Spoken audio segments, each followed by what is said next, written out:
Voice of social justice के आज के वीडियो में आपका स्वागत है। आज के वीडियो का विषय बड़ा यूनिक है और यह है सिंधु घाटी की सभ्यता या इंडस वैली सिविलाइजेशन। सिंधु घाटी सभ्यता के बारे में सुनकर हर भारतीय रोमांचित हो जाता है और वह इसके बारे में जानने के लिए अपनी उत्सुकता दिखाता है। सिंधु सभ्यता का विकास भारतीय उपमहाद्वीप के उत्तर पश्चिमी भाग में सिंधु व उसकी सहायक नदियों के किनारे हुआ था। इस सभ्यता के अवशेष आज अफगानिस्तान, पाकिस्तान और भारत में मिलते हैं। इस सभ्यता की खोज 1921 में पुरातत्वविद दयाराम साहनी ने की थी। हड़प्पा इस सभ्यता का एक अन्य नाम है।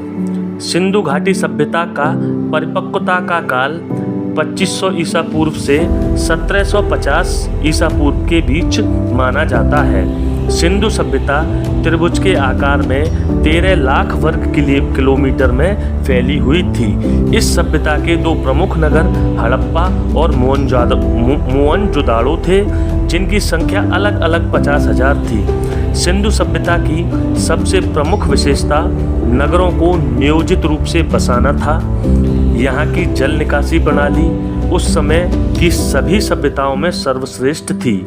नगरों की सड़कें ग्रिड पद्धति के अनुरूप बनाई गई थीं, जो एक दूसरे को समकोण पर काटती थीं। निर्माण के लिए पकी ईंटों का प्रयोग किया जाता था। इन ईंटों का आकार प्रत्येक स्थान पर समान था। संभवतः पकी ईंटों का प्रयोग इतने बड़े स्तर पर सिंधु सभ्यता में ही किया गया था। सिंधु सभ्यता के लोगों ने फारस, मेसोपोटामिया और मिस्र की सभ्यताओं से संबंध स्थापित किया और उनसे व्यापार किया। इस सभ्यता में सामाजिक बराबरी थी, जाति और वर्ण व्यवस्था अनुपस्थित थी। संभवतः सिंधु सभ्यता का समाज मात्र सत्तात्मक था। सिंधु सभ्यतावासी लोग प्रकृति पूजक थे।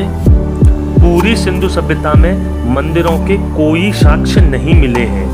मोहनजोदाड़ो में मिले विशाल स्नानागार का प्रयोग संभवतः धार्मिक आयोजनों के दौरान होता होगा। सिंधु सभ्यता की भाषा को अब तक पढ़ा नहीं जा सका है, इसलिए हम निश्चित रूप से यह नहीं बता सकते हैं कि सिंधु वासियों की सामाजिक व्यवस्था क्या थी और वे किन धार्मिक मान्यताओं का अनुसरण करते थे। लेकिन ये निश्चित है, वहाँ वर्ण व्यवस्था व मंदिर के कोई साक्ष्य मौजूद नहीं थे। यह निश्चित रूप से कहा जा सकता है कि सिंधु सभ्यता का समाज वर्ण व्यवस्था से मुक्त समाज था। सिंधु सभ्यता का अंत कैसे हुआ, इस विषय में कई मत हैं। कुछ शोधकर्ताओं का मानना है कि इस सभ्यता का अंत जलवायु परिवर्तन की वजह से हुआ था।